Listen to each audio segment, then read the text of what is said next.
Hello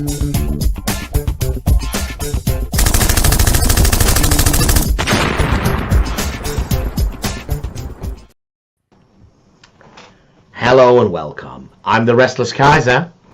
I'm Clueless Mike. I'm 6+ Stevo. But together we are modelling for advantage. So who've we got? Oh, I'm hearing some feedback. Apologies, I've got Discord on in the background and it's playing the stream. Anything to get more viewers, you. Exactly. Right, so who we got in the chat? We got Axe and Axe, a member for 28 months. Thank you for your fine contribution, so much appreciated. Nick from Team Clueless is one of your Blood Bowl guys, isn't he, Mike? He certainly is, Nick. And we got Rich John. We've got Andy from Friends of General Haig. Ahoy there, sailor. We got Rich M, we got Grey Palmer, and we've got a Glamour Smashed Face with an Orc logo. That looks like one of yours, Stevo. That's Roxy. Oh, that's Roxy the Riveter. There we go. Oh, Thomas Chase and Tony Holton too.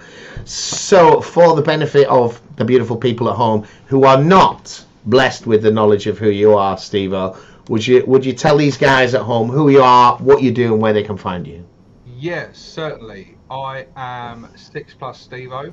I'm not sure if a lot of you are aware of this, but in the Orc world, I'm kind of a big deal.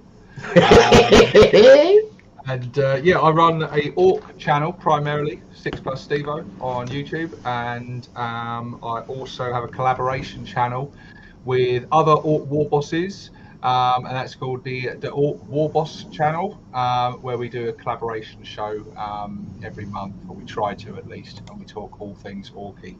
But yeah, that's it. I do conversions, kit bashes, I talk about rules and do battle reports and all kinds of things, anything greenskin related. So that's if you want to know about Warhammer Orcs, Stevo is your guy.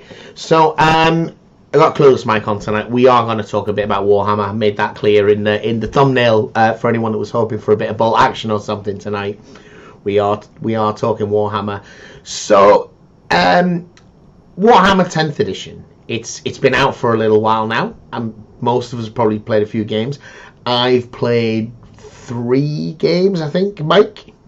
I reckon I've played 10 games, maybe. 10? Wow. Stevo? Nice. 4 games. 4 games. 4 games. So we're in a position to talk a little bit. So, got feelings, Mike? How are you finding 10th edition so far? I mean, similar to 9th in some degrees, in that I really like the base rules. If you just played the base rules, you'd be fine. It's like all these things, when you add on an extra, let's conservatively say, 1,000 pages of rules, it's going to make the game more complex and slow stuff down. I enjoy their new detachment system where you don't get to stack a load of different sets of rules. So the new Tyrannid Codex has recently come out, and they've got 6 detachments in there. So you've got 6 sets of rules you can apply, but you can't apply all of those 6 at the same time, which does cut down. Right. So it's definitely better in that regard, but the main issue for me is the balance factor. It's a friend of mine plays Eldar. We had one game. He said that he played appallingly, rolled appallingly, and the game was over on turn 3. And as there was not a single hope in hell. Now, they partly fixed that recently. Time will tell if they fixed it enough. Yeah. I'm still enjoying games, though. We've had some really good games. I played against my mate Mark last week, and we had a fantastic game, New Tyrannids versus I was playing Death Guard, and it went right down to the wire on turn 5. It was just a really good game. So all positive in that regard, but then I've had some utter blowouts that are over turn 2. Yeah, because I mean, Death Guard are famous. I think if there's a particular problem with 10, it's the points are way out. You know, ridiculous. The best tournament winning ones are on, like Eldar, on 70% win rate, and down at the bottom 35 you've got the Space Dwarves and the Death Guard. So finding the balance patch were a week and a half ago, which has fixed up. Like Death Guard are a lot better now.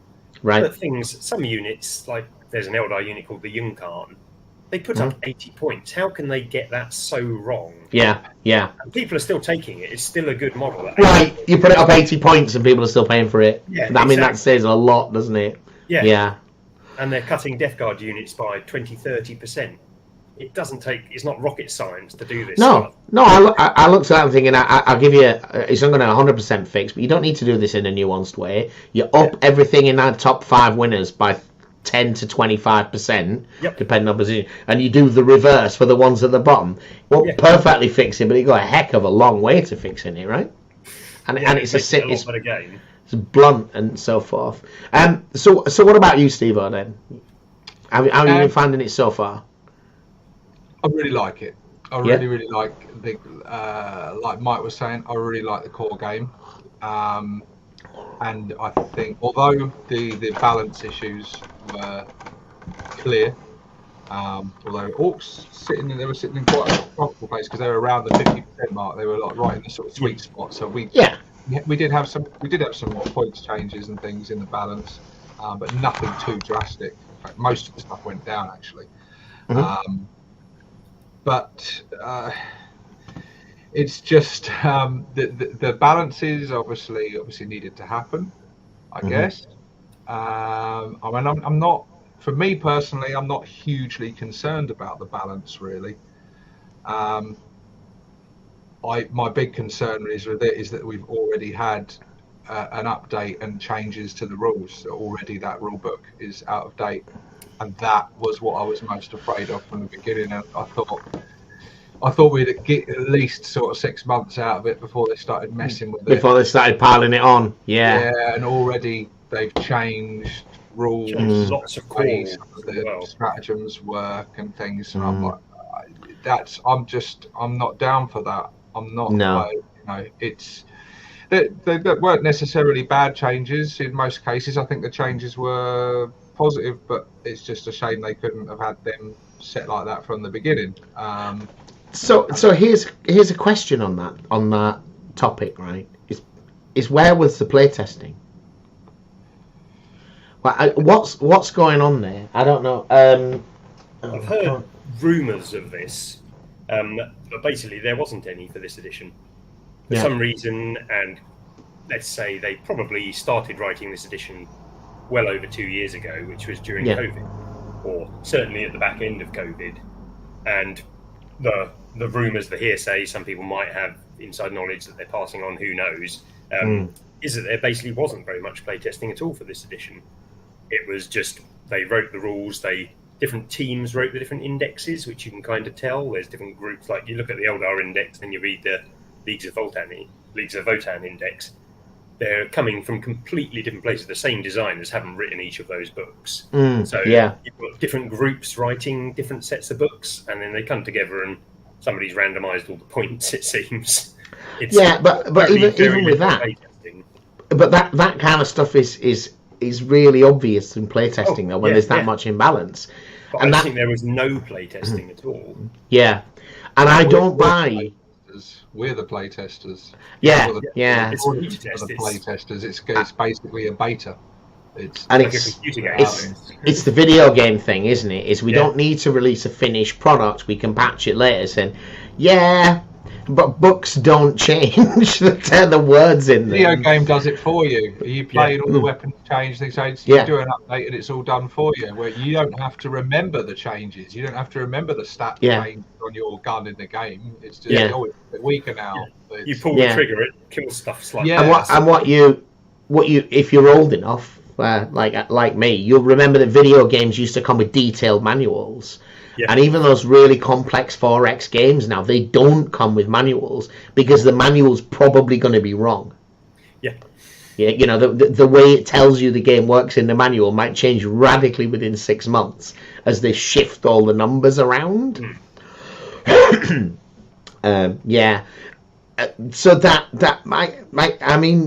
listening to what you said, I think you were putting a really positive spin on that. You said that, look, the rules are limited because there's 6 different detachments and you can only use those rules within that detachment. And but you have to read and understand them all and pick one.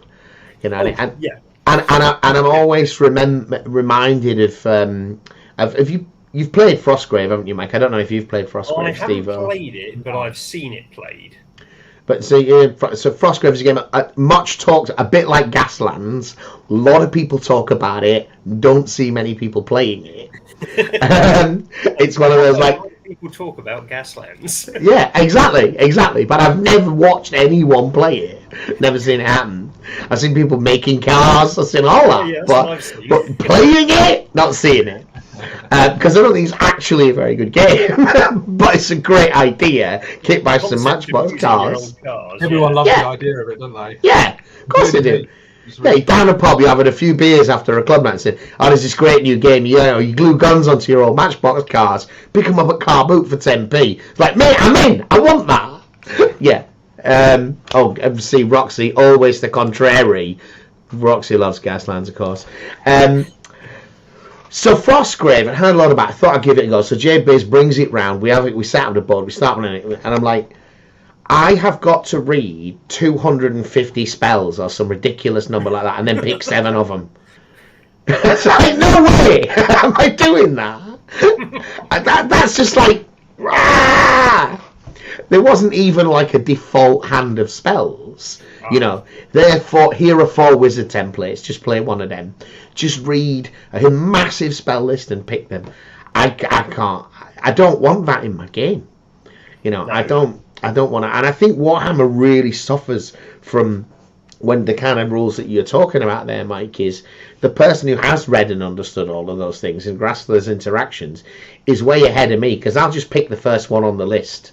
You know, and I'll be looking at the stratagems available to that during the turn, because I want to play. I don't want to plan the game. I want to play the game. In the defence of that, and this is just the Tyranid Codex, because we don't know what any of the other codexes are going to be like. Yeah, they are very much, instead of the previous ones where you would have High Fleet Kraken, High Fleet Behemoth, which means nothing to anybody. They're all very much now laid out as basically a specific way to play. If you want big monsters, there's a big monster one. If you want a swarm of nids, there's a swarm of nids one. If you want to play sneaky bugs, there's the sneaky bugs one. So they're much more generalised, but also focused in that regard.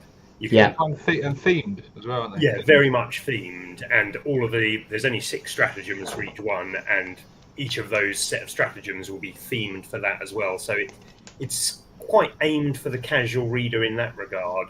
Yeah. If you like playing a swarm of bugs, you can open that book up and go, there's 2 pages of rules I have to read. And that is all the rules you need to read. They're on 2 pages.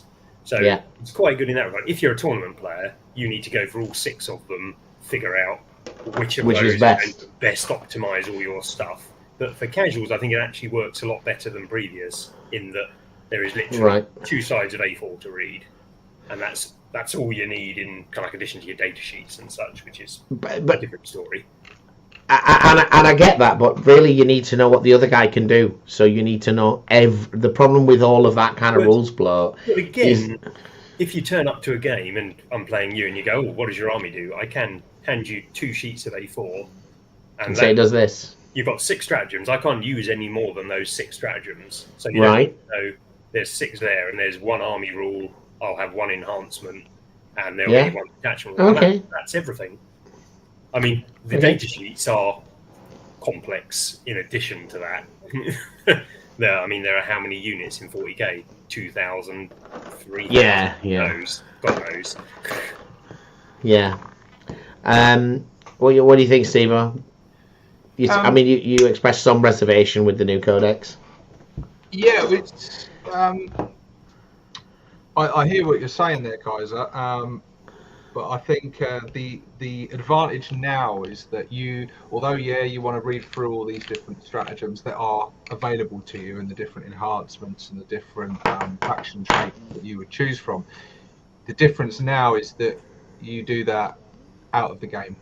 Whereas in 9th edition, you had this whole deck of cards, like a deck of playing cards, that you had access to during the game, and you remember all of these. Whereas now, you kind of you do have to do, you might a bit more, but that's out of the game. Once you're actually playing the game, you've only got to remember those 6 plus the 12 that are in the rule book. That's everyone has access to. Yeah. And then, of course, they've gone backwards in the best possible way and brought back the universal special rules, which is dreamy. That is so good. I really approve of that. Gun does devastating wounds. It's hazardous. It does this. You know what that means because a lot of your guns do the same thing. And again, it's no more 10 types of deep strike in the same. Or 100 different feel no pains that are all called something different. And the players all use that language anyway. So, that's a 5-up feel no pain. This is a deep strike. You know. I definitely approve of that. I mean, I liked. I felt the same about 9th as I did and I felt the same about 8th. It was like, okay, this is nice when it's new and it's fresh. I just wish it had been a lot better balanced because the balance was just massively off. And I have to say, what I find really, just dropped a figure, really disappointing is how unbalanced Combat Patrol is. Have you tried playing it? Oh, I have not. They killed it for me, I'm afraid. I see what they're trying to do with it. But the minute I think it's been seen largely as a positive thing because it's Combat Patrol. It's kind of almost like an entry level start here. I cannot stand the fact that a Combat Patrol is what you get in the box. They lost me instantly. The moment I saw that, I'm out. Choose my model. I'm not interested. I'm not interested in playing what you've told me to play. I want to build my own little Combat Patrol theme. I want to theme it and think like, well, this is a scouting force. So what would an orc scouting force look like? Oh, I have some commandos. I'll have some like grots or whatever. I want to be able to theme my list myself. And I never saw it as an entry level. I saw it as an alternative to do little scouting forces and little patrols. Combat Patrol was always my favourite thing to play in old editions. I absolutely adored Combat Patrol. The smaller format of the game, more like a skirmish version of 40k. I loved it. So, for anyone that doesn't know, then, so Combat Patrol is 2 things in Warhammer. Combat Patrol is in 10th edition is a kind of fixed format way of playing the game, where you have a set army with a reduced list of army rules and things like that and stratagems. And it seems to be, it's certainly billed as a kind of, it's a quick, fast, light way to play and great entry point for beginners because it's also the name of a starter box set. So you go out and you buy 1 box and you're ready to play. And I thought, this is someone who works with kids in a school war games club. I'm like, this is really good because they don't get stuck. The problem that kids have is they buy units, they don't have a lot of money, and it turns out it's like, oh, aggressors are really crap, but I spent my birthday money on it. So it's like, okay, so if I can get kids to play this way, this is great. And the idea of having a kind of a kind of closed format for beginners where parents can know exactly how much it costs to pay. But even new hobbyists trying new armies. And it's also quite discounted as well. Exactly. Like a lost leader. Yeah, and you could play the 1,000-point game as a build on from that down the line. Right.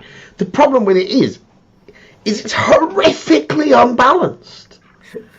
It's horrifically bad because the models are more based upon cash value or an amount of plastic sprues. Not cash value what you pay for the units, but cash value what it costed to put the units in the box. The amount of plastic sprue there is in there. Yeah. And they're terribly, terribly unbalanced way to play the game. And I bet they haven't corrected it in any way, like they have standard 40k. So no, they won't have done because it's closed what you get in there. What they had attempted to do, which seemed like a good idea, is it's not the same stats and the same rules. So if you've got a box that's a bit light, you've got much better stratagems and army rules. If you've got a box that's a bit points heavy, you don't have any stratagems. You don't have your army rules. So they've made those kind of attempts to balance it. Very ham-fisted, I'm suspecting. Yeah, because they've already got the boxes out, right? But I just think, right, so if you're going to create a kind of entry-level way to play the game, and people turn up at their club and get hammered, That's not good for bringing people into the hobby at all. This should be your tightest, most balanced. You had complete control over this format. Release it when you've redone the boxes. You know, they've said from the beginning, and I was really depressed because I thought this would be a great way to get kids doing it, and then because some of the boxes aren't just awful. Like take the Thousand Suns box, for instance. It doesn't have any Thousand Suns in it. So if you're it's got a load of Zangors and a wizard. Yeah, you're really excited to play Thousand Suns. You've chosen that as your 40k faction. You love the lore. You love everything. You go, I want a walking sand-filled power armor. And you open up your starter box and there's a load of these weird goat dudes in it. And you're like, where are my special rubric Space Marines? There isn't any in the box. Completely different flavour. Yeah. Oh, certainly there's no space for the iconic units. Yeah. So, right, that brings on to an interesting point. So, have you played it? I haven't played it. I've told kids that I told my kids that when we came back in September, this is what we're going to play. Because if Warhammer run a kids tournament, which they do, which we take a team to, this is what they're going to make you play. Yeah. Because that's their 500-point format. That they're going to make you play this, so you better get, let's start there. If you want to play bigger games later, 500 points, we've got like a 1.5 hour club time. This should be great. Turned out it was garbage. And a friend of mine, Wooly Mike, who's on the channel sometimes, he went down. They had a combat patrol day at his local gaming store. So he just took his Dark Angels down there or something, and he came up against you reviewed the box for us, Mike. It's the Khorne Demons. Oh yeah. Well, so you've got the Hounds, you've got the Juggernaut Riders, and you've got the Demonlings, and it's just because you play it on that tiny kill team board. Oh, they're on it. He said he had like 3 models left at the end of his turn round one. The Juggernauts are bloody lethal as well. Yeah. And so what was happening is that guy has played this format before, had a bit of a look at it, and thinking, I'm just going seal clubbing here, which is inevitably going to happen if you put that as a format. Oh, Jay Biz has joined the channel. Hello, John. Good to see you, mate. Holiday, dude. But Stevo, you kind of hinted at this. You said you really enjoyed Combat Patrol in before. I've always believed that the biggest problem with Warhammer and people's enjoyment of it is what they don't realise is that they enjoy a much smaller game. I think a shorter game, which is less imbalanced because the problems escalate as you get bigger. What did it used to be called? It used to be called 40k in 40 minutes. It was in White Dwarf. That was the sort of the for at least my beginning of Combat Patrol, and it was an alternative sort of way to play smaller games at 40k, and it was standard 40k rules. You had 400 points back then. And it just put some extra little rules or restrictions on you. So you couldn't have a character with more than 3 wounds. You couldn't have a vehicle with bind armor values of 33 or more. How do I remember? Yeah, I remember that. Actually, you couldn't have anything with a 2+ save. You couldn't have any normal things with 3 wounds. So it forced you to not pick the really, really powerful stuff. It gave some of the smaller stuff a time to shine, and again, like everything in White Dwarf, they had example armies, and they weren't just, they were themed. So they had an Imperial Guard army that was a scout force, so they had a sentinel and small like troops and that designed to scout ahead of the main army and pick out points in the line, and it fired off your imagination, and this is what I think the new way that the whole, not just GW as a company, but the sort of wargaming community within YouTube and everything, and the tournament scene, everything's going focused on balance and tournaments and points and how things are going. Can we all remember why we all got into this hobby? None of us got into this hobby to win games and play meta and pick out what was an optimal way to play. We all got into this hobby because we saw an amazing miniature at a friend's house or in a store or something, and our imagination's fired, and that's what they're missing from this. And that there's I don't think there's anything putting people off getting into a hobby of that. I with this combat patrol, for me, if it's great that the combat patrols are a working combat patrol in a box, that's fantastic, but they didn't need to restrict it to that. It could be like, get this box, that's all you need, that's your combat patrol. But if you want to do your own one, here's all the points, here's all the things, this is the way you can make your own list yourself. And, you know, this is a great starter point. It could have made it work for both. But I just think let's get back into the lore and the imagination and the creativity. But the company as a whole and everything's the way that, I'm sorry, I'm going off on my soapbox here. Many monopose kits and restrictive kits and things like that now. I don't think people are as dumb as they think they are. And I don't think anyone had any trouble building the old kits. You know, a head goes on a torso, an arm sticks to the torso sticks on the legs. I think most people can figure that out. They can sure as hell figure it out better than these new kits that's got half a chin that sticks to a left cheek, to a forehead that's joined onto a shoulder. And but anyway, I think I'm veering off topic and ranting a bit there. Yeah. So people. There's just been a few comments about audio today. So there's mine set to automatically adjust volume. Is this volume okay? Is this too loud? Is this too soft? It was too soft earlier, so I moved the monitor closer. Because that's the speaker, the mic's on there. Okay for me. I don't know if I'm okay for everyone. Hopefully I am. You two sound the same volume to me. Right. Friends of General Haig, you the back end. You just let us know. There's probably a delay with the chat. I'm going to increase my volume the old-fashioned way by moving my mouth closer to the microphone. Mike and Steve are really quiet, it says. Yeah. Can't even hear Mike. It might be the nature of this particular sound of the scraping. Might be like the microphone might be particularly... I will talk louder. I think it's me being too loud around the other way around. I didn't actually bring up about hobbying tonight, but did I? We normally start with this. I am working on 135th Africa Corps, so I've got these guys in their shorts with a long sock, ready to fight. Go to war in shorts. Seems like 135th. There's some of these. Combo, is that? I love these. You see this pose? This may be the campest miniature pose I have ever seen. I'm just strolling along. Yeah. It's like this. I think it's supposed to be advancing, but he's just like, ooh, mincing along. Yeah. What game's that for? Well, during lockdown, I was making a game to use these beautiful 135th miniatures of my own devising, a skirmish game.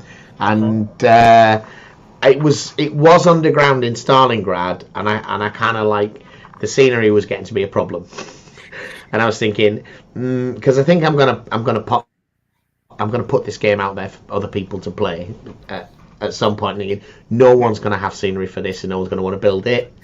But I realised that jungle scenery is a bit more universal, so I've moved it from skirmishing underground to skirmishing in the jungle. That's so I'm going to build some new figures. A bigger tree or a smaller tree today.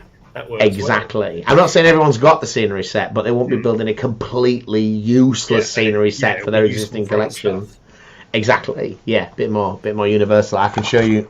Look, that's. Oh, looking good. That's there's a radio operator for an objective. Look. But if you've not done it, get yourself a 135th figure. That it is lovely to paint something so big. Well, just like a Primaris Marine, you mean?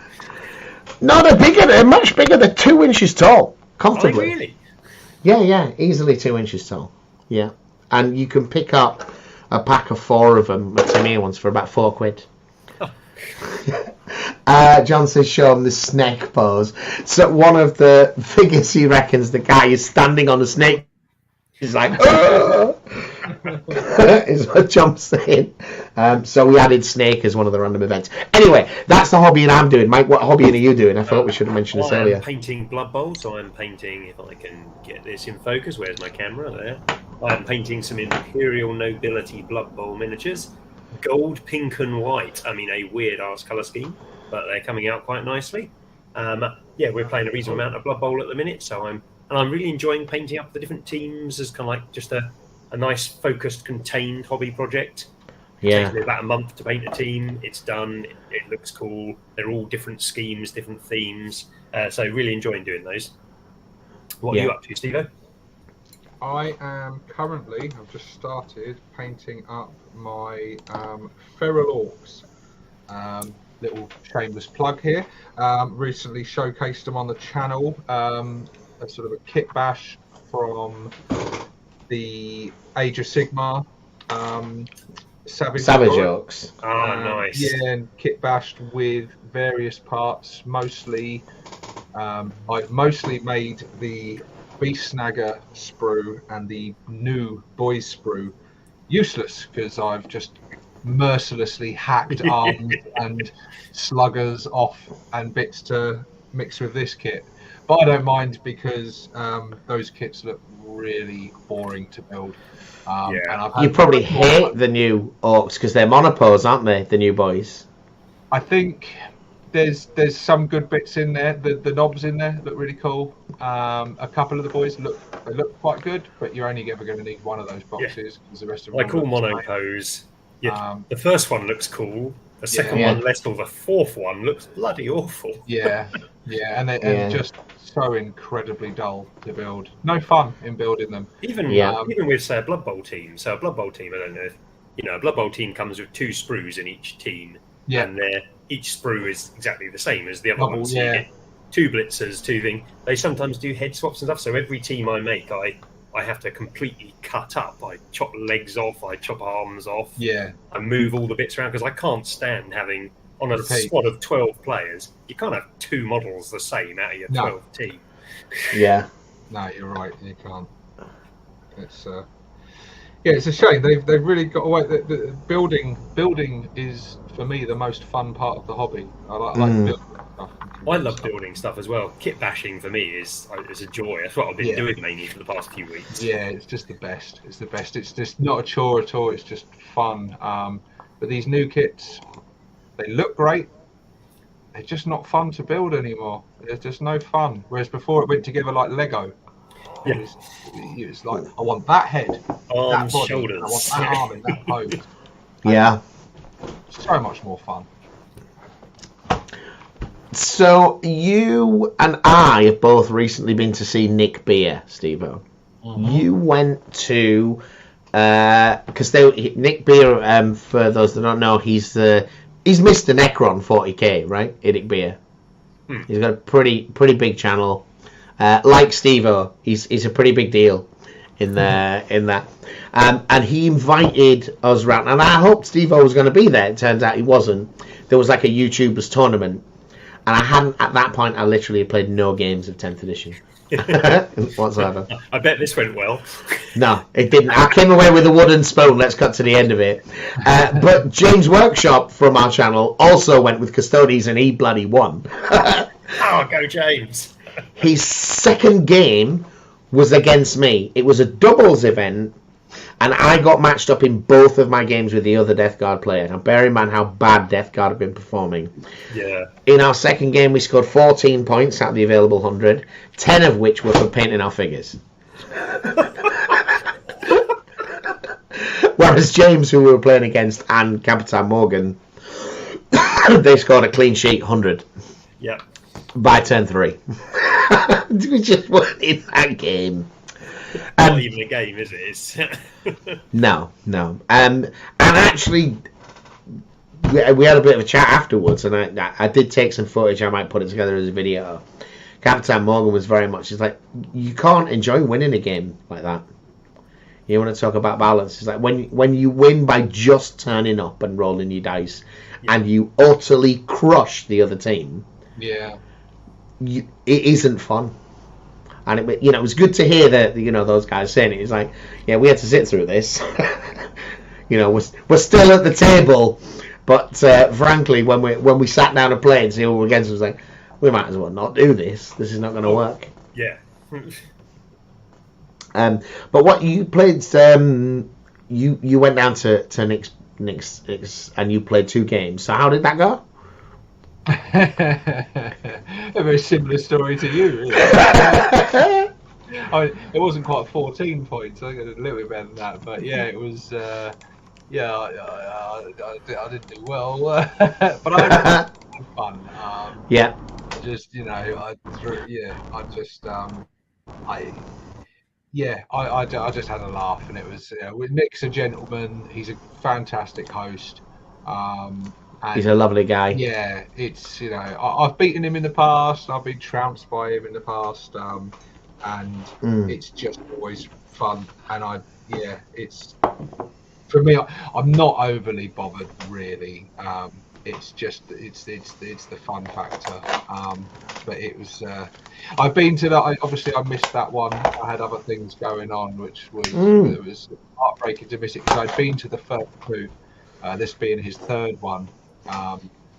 And always had a fantastic time. And I look forward to next year's one because he puts on a great event, and he always seems to select the right people.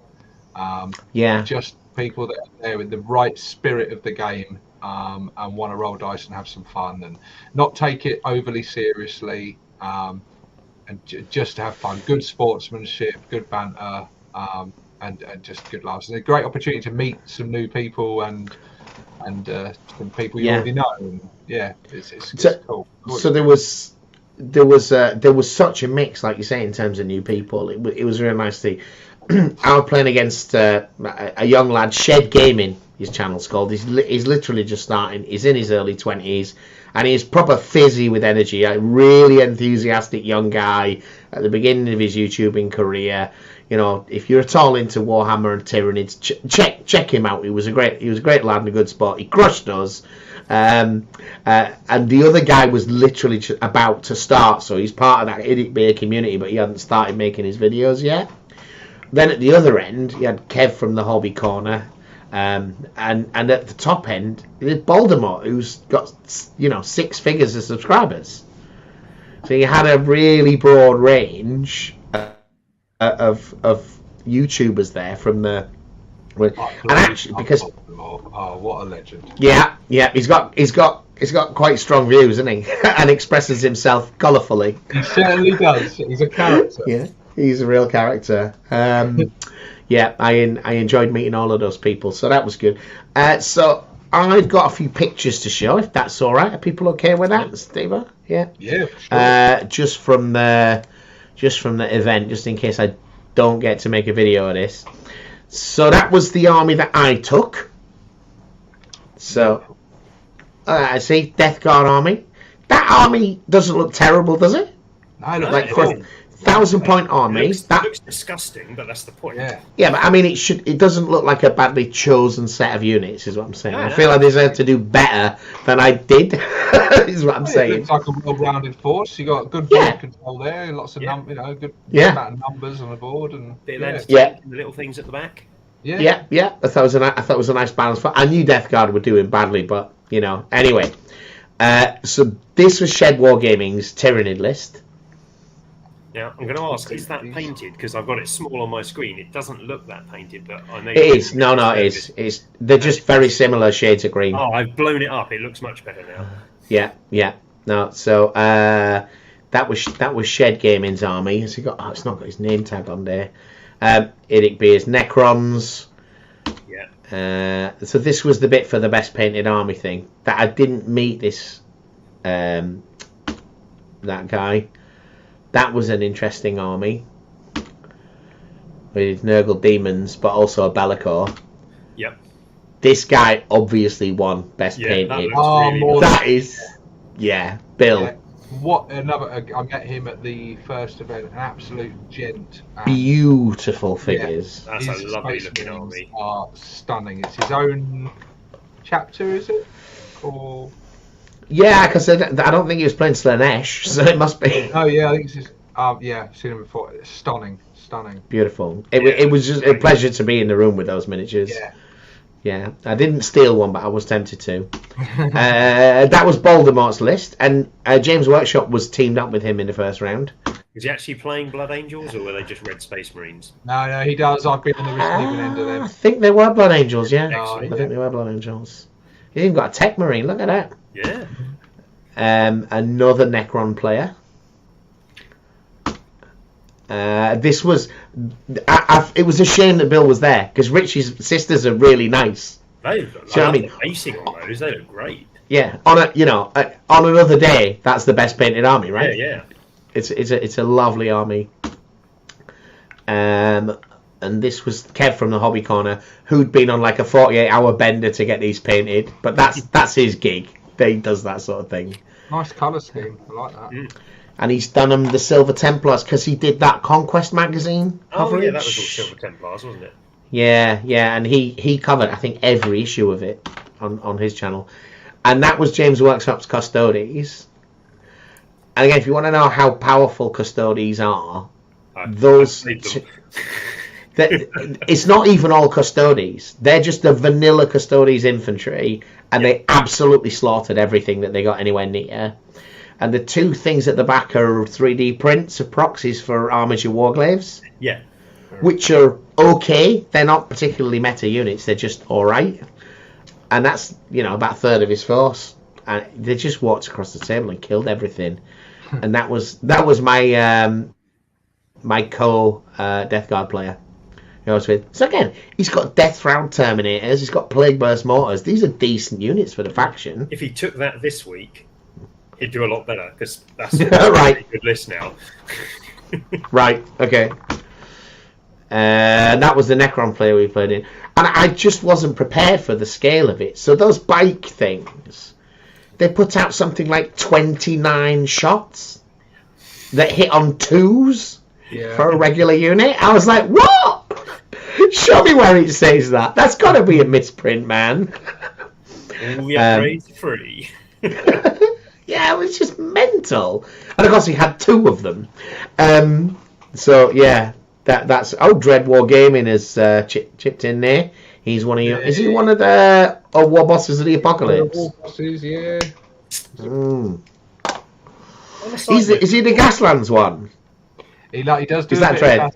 He does a bit of Gaslands. Yeah. Yes. Somebody who actually plays it. I've seen him making miniatures. I don't know when I've seen him playing it. Have you played it? We were talking about this earlier. On a side note for the tournament, what was the terrain like, out of interest? Oh, go on, Stevo, because you got to fiddle with it as well. Go on, you tell him. He does it in the GW suggested way. Oh, okay. So we kind of like stuff mounted on a base and such. Yeah, we uses them perspex things. Yeah. Bases, doesn't he? So it's. I'm a bit. Sorry, Nick, if you're watching. See the reasons why, and functionally, brilliant. Functionally simplifies the game. If you're on the base, then you're it just for me aesthetically, kind of pulls me out of the game a bit. That's what I was going to say. Yeah, and also I find like that. It was at a tournament, so fine. But I do find the sort of this is our recommended way of setting up terrain. I find a bit dull because very much I throw it up playing different the every same time. battlefield twice. See what you get, and sometimes have it sparse, sometimes have it really dense. I always try and set up my tables in a way where it's even, but also doesn't look mirrored. It just where it looks like an actual place you might come across. Yeah, if I put a building down on one of my maps, if there's a road on the map, the building's not going over the road because no one's going to build a building over a road. It's going next to it, even though it kind of doesn't go quite where you want it to be. It's got to be next, I've got to make it look like a lived place, like a real. It's probably Yes. my biggest bugbear with current tournament 40k, and I don't get to play in many tournaments at the minute due to childcare and stuff. But it is that there are a few standards to play by. You've got the GW standard, you've got WTC standard, you've got the UK TC standard, which are all set table layouts. Yeah. So if you're playing a particular mission, you'll play the same table every single time, and it's all on the same laser cut MDF. And I know it's a tournament; they can't produce hundreds of sets of beautifully bespoke scenery, but playing with the same badly painted MDF bit of scenery every game really takes it out. When you've spent 100 hours painting your models and you stick them on a table with some spray painted bits of balsa wood, it really, as Steve said, it really takes me out of the game. I like my battlefield to look like a battlefield. It should be different. I want to play jungle one game, I want to play in a city the next, give me a blasted wasteland the next. That's all part of the game for me. Yeah, so I mean, you see here, this is just one of them. His scenery was nice, but he's put it on these acrylic bases, so that they've got a consistent footprint. But like Stevo was saying there, if there's a road, you got to put the building alongside it, not across it or whatever. I can see one there across. So yeah, absolutely. What's the point in having the map? So obviously what you get with that's a mirror image board, is you get no disadvantage on deployment. And now I would generally speaking say, like Steve said, you want it to look nice. I have, however, had a fairly recent experience of a game. If anybody's watched it on the channel, this is a Flames of War game where I'm playing James's Russians in the snow. And what we did was we kind of set up a farmstead on one side of the board and some kind of hills and a frozen stream across the middle. And it looked quite credible. There's a farm there, and there's the bigger fields, and then there's the small fields and enclosures around the farm. But what it actually meant was there was huge sweeping spaces on one side of the board, and I had very powerful long-range tanks, and he had weaker ones, and he just couldn't operate in half the board, and it was a terribly one. Now, to my credit, James actually set up the board, not me.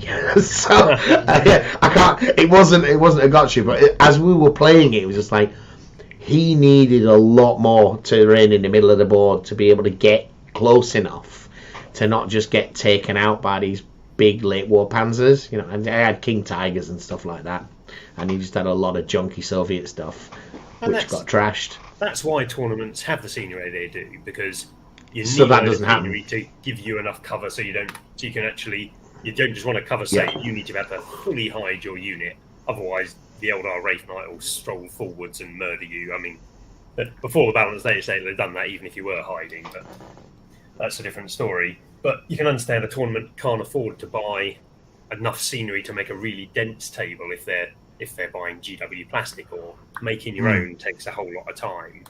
Yeah. But yeah, it's a hard quandary. There's a reason they do these things. I know that. It's just not my ideal way of playing. Yeah. But I kind of like the Perspex bases. Not because I like the Perspex bases, but I think when you interact with scenery in games, it often gets messy. As soon as you have to play systems, so you go to some systems that are maybe a bit older, and bolt action is one of them, you have to start looking for windows on buildings to find out how many models can fire out of one side, and you're like, the guy's got a bayonet and that's a plywood shed. If he wants a loophole, he'll make one, right? You know what I mean? This shouldn't be a problem.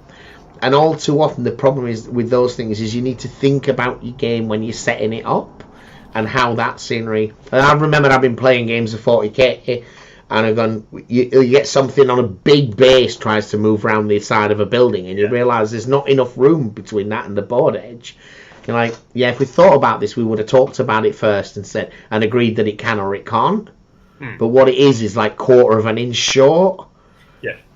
In a game, that's fine, because you go, you just push the building over a little bit, right? Obviously, yeah. But in a tournament, you don't know. In a tournament, the other guy's not going to agree to that. Yeah. Yeah, but I find that the terrain that tends to work best and is easiest and most straightforward to interact with properly is footprint scenery. This area, you can shoot into it, but you can't shoot through it. This is -1 to shoot through. This slows movement down. When I touch that footprint, I'm affected by that rule. Yeah. I find that they are. Well. It's simple and it's clear is the main thing for a Yes. tournament, isn't it? Yeah, because it's got a line that the base crosses. Yeah. You know, no, I kind of like that. Like bases are really good for that because they, like you say, they're incredibly good in functional sense. Yeah. But it's the same as the for me objective markers that come on. Yeah. So when me and Nick were playing, he's got these quite cool ones that are clear ones as well. So they're not too obtrusive. But I've seen a lot made from the same mouse map material as the maps. And they want you to put them on the table. Yeah, Yeah. Full circumference of objective, and then I just think, functionally they're brilliant because it's obvious. You don't have to measure. You don't have to, if it's touching that, no, you got it. But they're not pretty. It's just you're losing the immersion of the game. It just takes you out of the game. So I think there's a line there where I prefer things to be a bit less intrusive and look more like real scenery and stuff. I want it to look like a real world. And a nice actual model objective, like a dead dude, you're trying to recover a data point, that kind of stuff. Yeah, I mean, you don't want to think too hard about Warhammer's missions because they're normally total nonsense. Stand here for a turn and what? Receive etheric wisdom from the Emperor via Astropath. What are you doing there? You're so much better off just making your own missions. Play the rules and your own missions. You'll have so much more fun. Streamline it, simplify it. You'll have so much more fun. Yeah. Well, so the second mission we played was really interesting. I don't know whether you played the same one, Nick. We was using the book missions, and what had happened, because we was chatting to him afterwards, the first mission was really straightforward. But the second mission, it was one of these where you could place objectives during the game. Right. And a unit had to give up his turn. And what had happened when chatting to Nick, while I was having a fag during the second game, and he said, what had happened is I played it once and we'd misunderstood the rules and it seemed really simple. And so then he sent it out in the mission pack and we're all coming to play. It's like, right, so how do I place an objective? It's got to be more than 9 inches away from this. It can't be on a Wednesday. And you've got to stand there for 1.5 turns. And you're like, I was like, I don't actually know how to play this mission. We have to stand and make sure everybody agrees on how this is going to work. And it was all from the fact that he just played it. He'd intended to use a simple mission. He tried it and misunderstood it. It was like, let's do that. This one's easy. It's like, nah, this is probably the worst one in the book. It might have been one we drew for one of our games, and we just looked at each other and we were like, should we just pick another one? Yeah.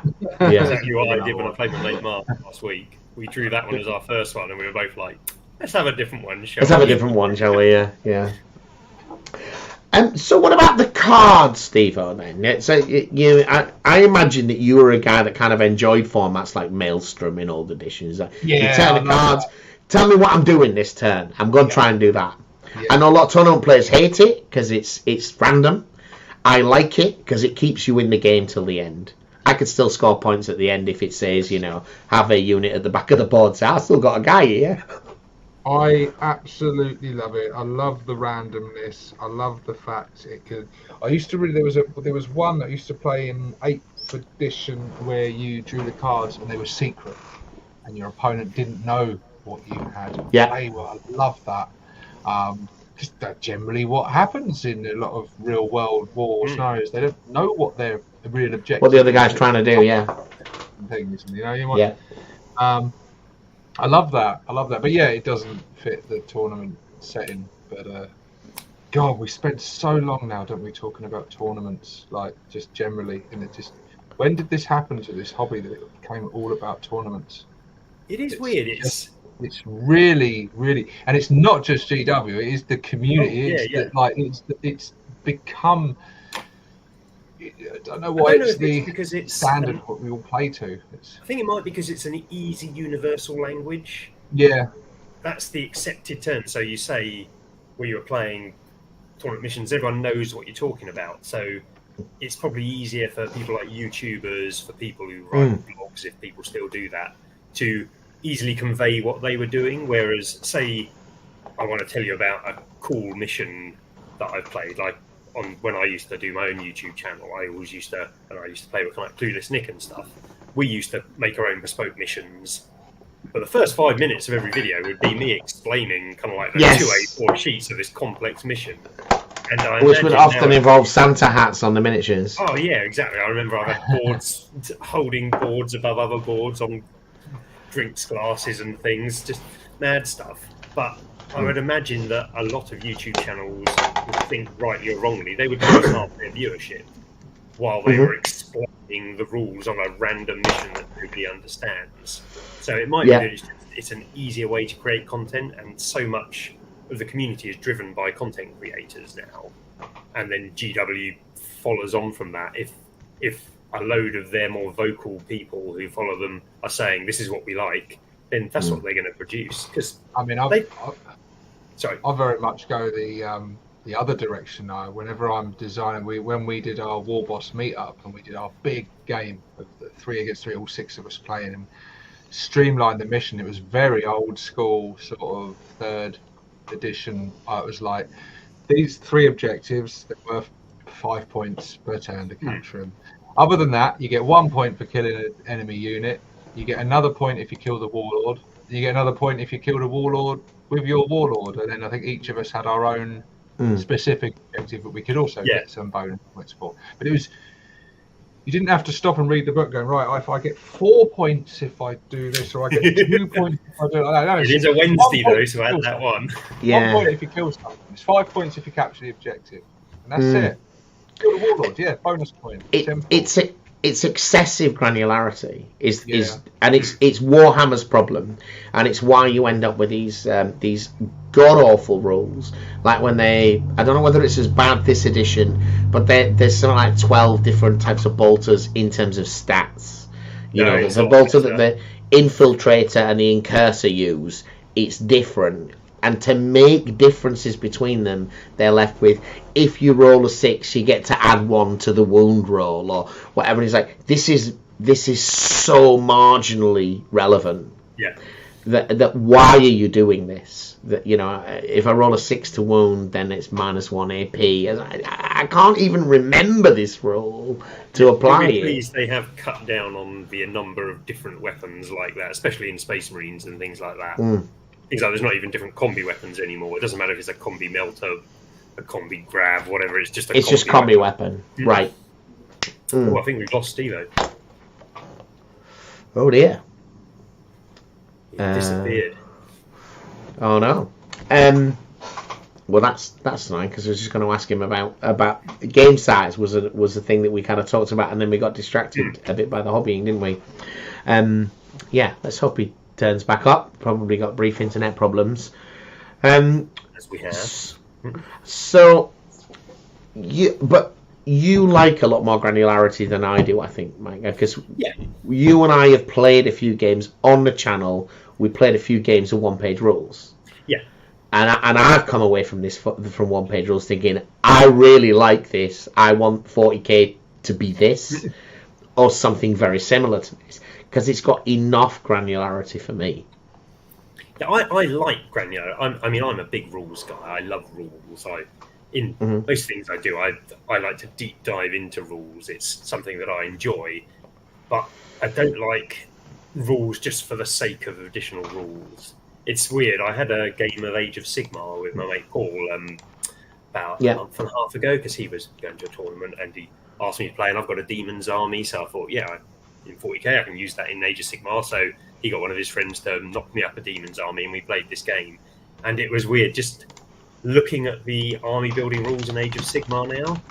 I was like, blimey, this is complex, because 40k now has so little army building rules. It's so simple to make an army. Yes. It felt so removed going to Age of Sigmar, and it was like, well, if you have these things, you can take this thing as that, and you can have this thing, but then that allows you access to these things. And I was like, blimey, you can't just take what you want. That seemed so strange. And that's kind of shown me that do I like that complexity? I don't like it in that part of the game. I quite like it if it's relevant in the game, but I don't need, as you were saying about the different bolters, I don't need 15 different types of bolt gun. It's an anti-infantry weapon. Yeah. Give it an anti-infantry profile. Anti-tank gun, have an anti-tank profile. And I don't care whether it's an incursor or a regular or a whatever. Yeah. If it's a stone bolter, then it needs to be a little bit different. Yeah, but that you know, because twice as much. Yeah, there's a significant difference there, right? Yeah. I've just Facebook messaged Stevo. Seem to have lost connection trying to rejoin, hopefully. So to get man's take 2, what you've missed is Stevo just disconnected. He's trying to get back in. He says he's trying to get back in on the messenger.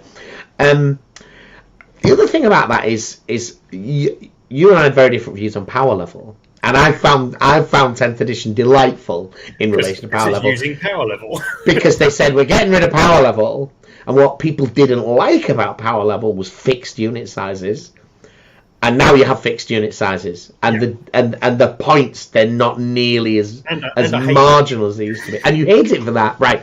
I love it for that. I've had to kind of like custom build new models for custom units I'd previously made because I didn't have. But I know it's never going to go back, so I either throw away some models because they're completely unusable now, or I have to build new ones, which may be what GW thinks, well, maybe what they're aiming for. But I don't utterly hate it. I like the simplicity of the army list building in that I don't need to worry about this option or that. I can just throw it in the army builder and take it. But I just think it needs a little more nuance. Let's take, for example, the Wraith Knight, which is, until a week and a half ago, was considered the best unit in 40k. It was 500 point model, and people thought that was undercosted by a couple of hundred points.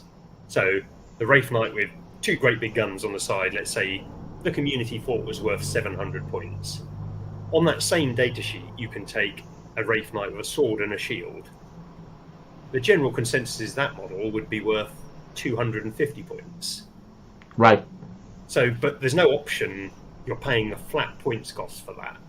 Yes. So if they make it cost 700 points to make it fair for the 2 utterly game-destroying guns it can take, how do they then make it so that you take the Malian shield version, which is pretty useless?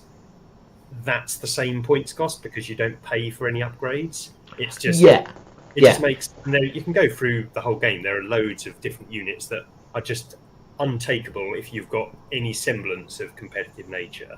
A Death Company Marine with a chainsword costs the same as a Death Company Marine with a melter gun and a power fist. So, but I don't have a problem with Death Company Marines having melter guns and power fists. Oh, that's fine. But then you need to make every model have them. But see, what I don't like about games is the ones that go on too long, and the way that you make a game shorter is you push up the lethality, right? So the less this is just wounds that you can have in an army, the better. For my kind of game. I know what you're saying.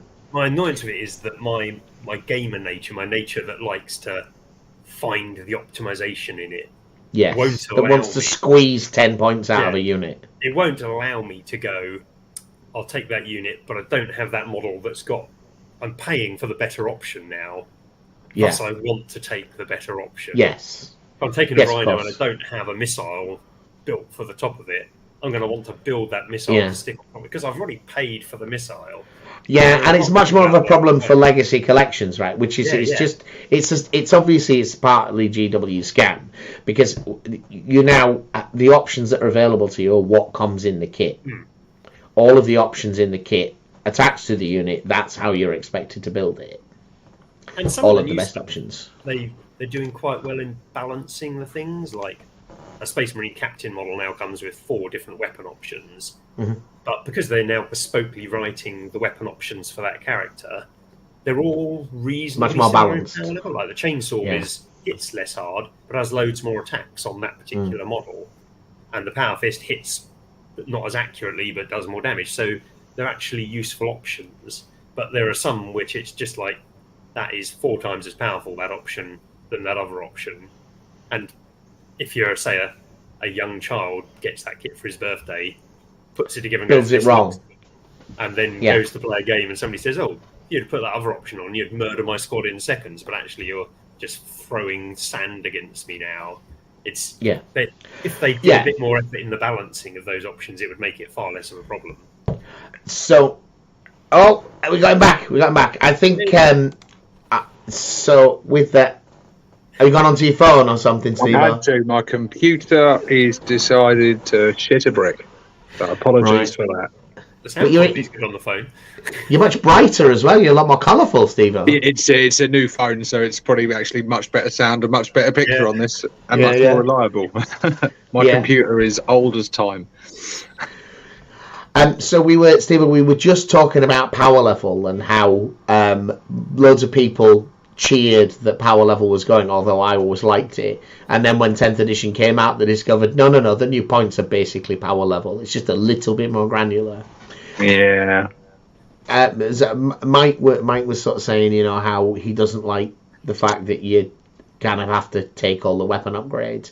Now, you mentioned some egregious examples with the Wraith Knight, right? Yeah, that's the most egregious. on the power level, there were costs for things that were particularly noteworthy, and I don't see why they can't go back for things like knights and say, okay, no, this gun is a lot better than that gun. It is going to cost a few more points, but down on the squad level, paying 5 points for a weapon, I think it's bonkers. Yeah, you don't need it in the game.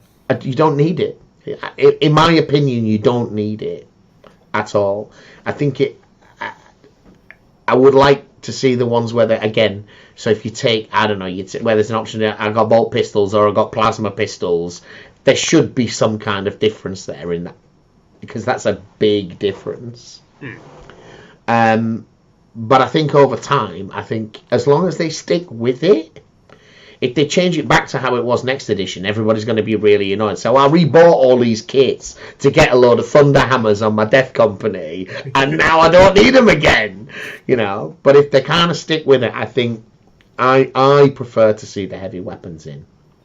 But what I wanted to talk to with Stevo, because we are kind of running over a little bit, was about game size. Because I think me and you, Stevo, we feel differently to the rest of the world. We definitely do. And I want to just bring up a game here for a comment from Thomas to kind of kick us off there. So he says, I remember a 500 point ball action game that Kaiser and Johnny played.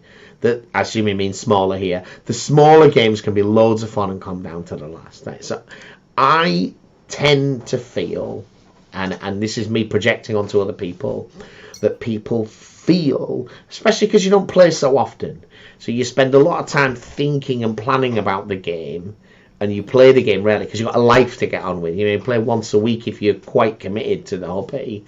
So you have a lot of time when you're thinking about it. And you just want to go bigger, because that's better. But I don't think it is. I think once you hit 2 hours in a game, at least one person is finished. Like, physically, I've had enough now. And in a 2,000 point game, that's often round 2 in the bigger games. As I've found, the smaller the game... So I only got a 4x4 table here. I don't want to play a bigger game than that. No. It doesn't fit on this table. I don't want to play it. And I've found that the smaller the game, the differences are so much less pronounced.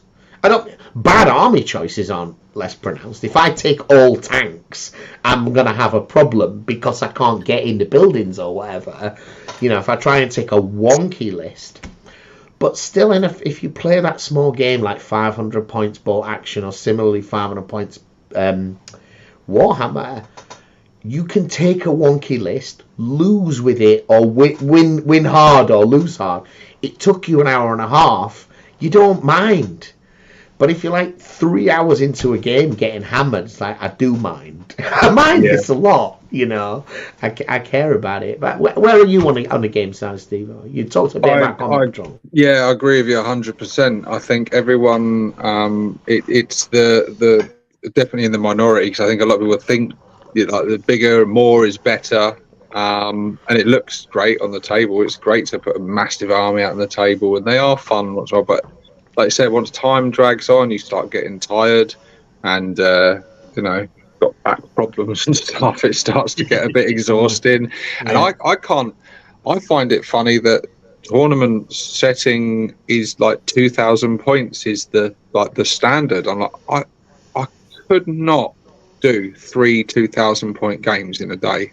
It would end me. I would be hating life by the third game. For me, surely a smaller game is much better in a tournament. So you want quick, snappy games so you can get on to the next round or the next round. So I don't really understand. I just think it's all a bit backwards. I think at the moment, 10th edition for me, 1,000 points is the sweet spot. 1,000 points is the sweet spot. I've found, the games I've played, 1K, you can still get a nice bit of variety in there. You can, but I think, like I say, 2,000 points, there's not a unit in the game that can't be killed in one round of shooting unless it's got a special rule. I don't know if there is any units that still have that rule where it can't be shot in killed and lose more than like Gazgol had when he first turned up. Do you know what? Nothing has that rule, but there are quite a few things that have the ability to say you can't shoot me if you're not within 12 or 18. Yeah, of course. But like if you've got a big vehicle or whatever, if the opposition's got enough guns and enough things, which they're likely to, in a large gun like that, they're going to have enough to delete pretty much any unit in the game. Whereas, and I find smaller games, it gives some of them units a chance to shine. When my brother was just starting out and building a collection, we played. I think it was a 250 point game, right? And I said, right, well, what we do is usually killer cans. You have to take them in minimum of 3, but we can take 1. And a unit you have to have 10. Let's say you only have to have 5 in this, and we just house ruled it a bit ourselves. It was a really fun game, and my killer can, he was like this, lording it over everything else in the game. On that scale, on that scale, is going to be a monster, big deal in that game. I can tell you. Having a great time. It was great fun. It was brilliant fun. We just house ruled it a little bit and played it on a kill team size board and just house ruled a couple of little bits to make it achievable, and it turned out to be a really, really fun game. Yeah, and I found with those smaller games, when you still have similar numbers of objectives, you've still got to get around on the board, and you just start to have to make choices, important choices about do I want to nail that unit or do I want to complete the mission? You know, and that always nail the unit. Always. Oh, think like an orc. Next turn. Because I want his teeth. Kill them all.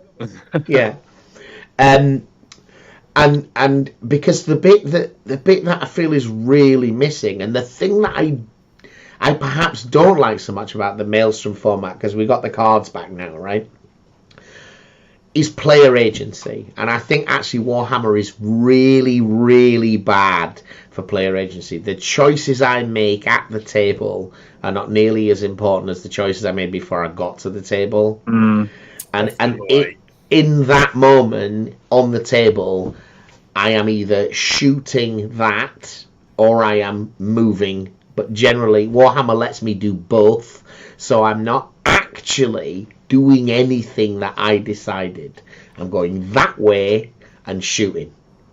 It is better in that regard than 9th edition, because in 9th edition the secondaries were the thing that you could basically score half your points on army list design, because you'd make your army up and it would score 50 of your 100 points on secondaries before it even hit the table. Just by fiddling around at the back of your own side of the table. Spend all your CP before the game starts. Yeah, you'd score half your points, and there'd be zero interaction. I hated the old secondaries in that regard. It was just this.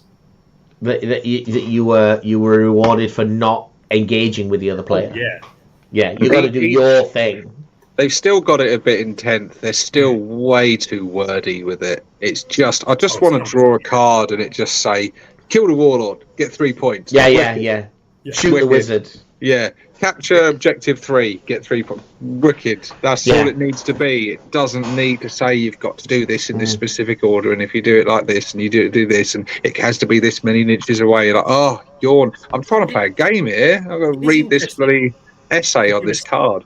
You were saying about house ruling a minute ago.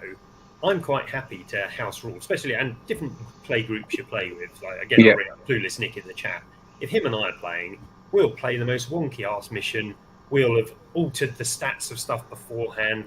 We often throw in a giant porcelain pig we've thrown on the table in the past and hunted it down. And we're perfectly fine with house ruling, but so many people seem to be utterly terrified of house ruling. So I don't know. Not as many as you'd think. Not as from my experience. From my experience at doing my battle reports on my humble little channel, gets a great response every time we do anything like that. It gets a great response. And people, the more people than you think are actually really up for that, especially a lot of the old guard and a lot of younger players who possibly never experienced that sort of thing. Like, oh, you can do that. Yeah. If you don't like a rule, drop it, leave it out, change it. Rule, and it still is in most role-playing games. One of the first rules written in the book is, if you don't like any of the rules here, change them. Yes. I'm not sure if that's in many miniatures games, but it certainly is in most role-play games. That is one of the key rules. I'm sure that that's got to still be in the rule book. I'm sure they've had it in most of the 40k rule books. I don't know if it is in the current one. But that's that. You play loads of other games. Yeah. Do many other games have kind of like, do they prescribe to following the missions and the rules set out by the publisher, or is there a lot of house rules, made up rules in other games, say bolt action, things like that? Most rule sets, from trying to generalize now without thinking specific, I think they will commonly have a statement like, if you can't agree on the rules and you really can't agree, then you should roll a dice. But there's often something like that, because I guess in a war game there's got to be a point of arbitration, and in the absence of an arbitrator, a dice is an outcome modifier, right? And I hate that too, because it just means if you're a big enough knob, I've got a 50% chance of getting what I want. Usually, if you're both thinking about it logically, agree, come to an agreement quickly on it. Able to agree. If you're having to roll a dice, one of you has failed there somewhere. Just be the bigger man and one of you's being a knob. But one game that everyone house rule, Monopoly. No one plays Monopoly, right? No one. If you actually played Monopoly the exact way it's played, it's a bit weird. They got some really weird rules in Monopoly that most people don't know about. Everyone plays it slightly differently. And there's one page of rules that people get wrong. It's in the box lid, man. There's not that many rules, but nobody's read them in generations. And I'll always play all the money in the middle for free parking. Sweet. Yeah, of course. Gotta do that. that's like in pro mode when you're doing that. Yeah. So what you said about that was interesting, Stevo, because I think you get to see, as YouTubers, we kind of get to experience all of these games in a slightly different way. But you're an orc YouTuber, and there is definitely something about the orc Warhammer community. Yeah, there is. That's a bit off to the left. They're they're not. They may not be the prettiest group of guys that you're ever going to meet, but they're much more likely to be doing it for lols. They're much more likely. They're into the kit bashing. They like that. I want an army that runs at the other guy and sometimes wins. But I want to be commended for the fact that my battle wagon was the baddest looking, or it's the greenest, or whatever it is probably more important. And I think therefore you maybe see that when you talk about house ruling, you find that your audience is much more open to that. Yeah, definitely. You're seeing a little bit more now. Again, on some of the sort of bigger channels and things, I see the people talking about orcs and that in a sort of a way that is kind of alien to me. When they're talking about units and things, they do these tier lists and things. And I'm like, you're just not getting what the orcs are about. Who cares? No. That's a really cool looking miniature. Put it in your army, because who cares if the rules are shit? That miniature is gorgeous. Put him in your army. He's going to be a laugh.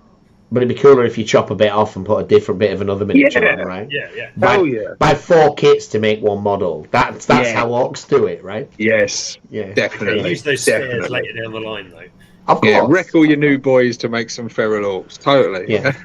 And I've always liked that about the orc players. And I guess committed orc players, they wouldn't be doing it if they want to win. I don't think there's been an addition there's been a few moments because they just keep updating the rules. Like you get your moment in the sun for a couple of weeks, but they've never been a top tier.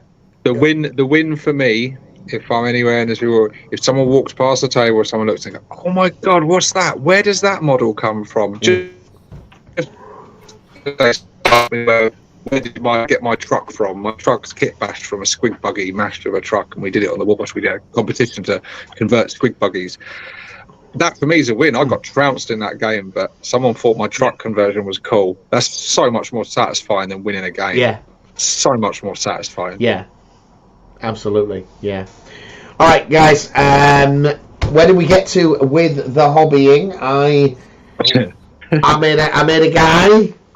Got he's carrying an MG34 and his own ammunition case.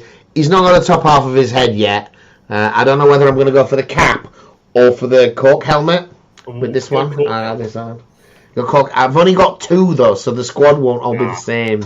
I don't know about that. Not sure. Mike, where did you get to? I managed to paint leather belts on 12 dudes, or I think 10 dudes and maybe 2 ladies. Leather belts all around the edge. Good old contrast paint. Need a bit of leather. Contrast paint. Did you hear that, Stevo? It's the future, mate. I've got some of the army. I've got some of the speed paints. I've got some the speed pants, which I do plan to use on my Goblin Blood Bowl team because I want to try painting something in a different way, in a different style. Right. Have you got the second generation ones that have got balls? Have I? Give it a shake and you'll find. Give it a shake. Yes. It's got balls. Paint has got balls. I think can't argue with that. I think I've got both actually. Yeah. But yeah, I've I didn't get very far. I put the first layer of skin on 2 out of 20. So 2 down, 18 to go. And you do a lot of highlights as well, don't you? I've seen you do a few painting videos. You spend a lot of time on your models. Yeah, I take a long time. People have asked me to do painting guides and things. I'm like, no, I'm not the person for that. I'm not the person for that. I'll show you the finished result. Yeah. You will never see me doing it because it'll be painful to watch. I don't think you can speed up the footage quick enough to make that 5 hours for one orc. Yeah. Right. So if you're new to speed paints, what do you think of dropper bottles? They're the future. They're the way. They're dropper bottles all the way. I love the dropper bottle. Have you gone wet palette yet? Don't like a pro. Don't use it for your. Oh yeah. Don't use it for speed paints. A little bit bad because most of the time I'm too lazy to bother cleaning the wet palette out. I've got an old. I get these little dishes that you get the little cheesecakes in, and we always eat the cheesecakes and wash these out, and I use them for paint pots and that. And half the time I've just. We've got loads of them. Yes, the goo pots. They're perfect. And if you use your Pringle lids, they fit on them exact, so you can use them for little bits boxes and that. Top tip for you. I use the inside of my tobacco tins. This is tobacco. I've got a few tobacco tins for bits boxes. It doesn't dry out nearly as quickly as on paper or something. I have a nice special sealed one that fits in my painting chest. I saw a video the other day, and I'm totally going to do it. But you know them Pop-It fidget toy things? Oh yeah. Yeah. Use them for your paint little palettes. You've got little pots, and then when it dries out, you pop it, and the paint pops out. Yeah. And I'm like, I'm sold. I'm going to buy me some of them. I got to make a video of that tonight. I got to make it short now. That'd be great. Pop, pop, pop, pop. All right. So that was us, guys. Stevo, just remind the young people at home where they can find you. You can find me on 6+ Stevo, the Orc channel, and me. I'm not very good at this, but yeah, this channel, 6+ Stevo. You can find me on the Orc War Bosses channel with another 5 handsome gits. And you can find us on Facebook on the 40k Orc community, which is an awesome Facebook group that you really, if you love orcs, like, you'll get so much inspiration in it. What an awesome community. We're also on Discord. We have some great guys in there, and we're also on Instagram, so I hear, because I'm never on Instagram, so you won't find me there. But Dreadwar, he's always on Instagram, and there's a few people on Instagram group as well. So yeah, there's lots of places you can find us and join in, and yeah, we're an awesome group of gits. And with the Facebook group, there's just loads of people sharing their work and their ideas and taking Conversions feedback and kit bashes and painting and videos and questions and tips and all sorts of good stuff. Yeah. There's a really vibrant community. I really like that about the orc culture. Yeah, very much. In 40k, they're much more homogenous. And I never seen a kind of a group of Blood Angels players hanging out together. But orcs, they seem to mass, right? They gather the form war. Absolutely. All right, guys. I hope that was interesting for you. That was us kind of talking about where we're finding 40k at the moment. So we'll be back in a couple of weeks with another guest. Thank you for watching. Bye-bye. Bye.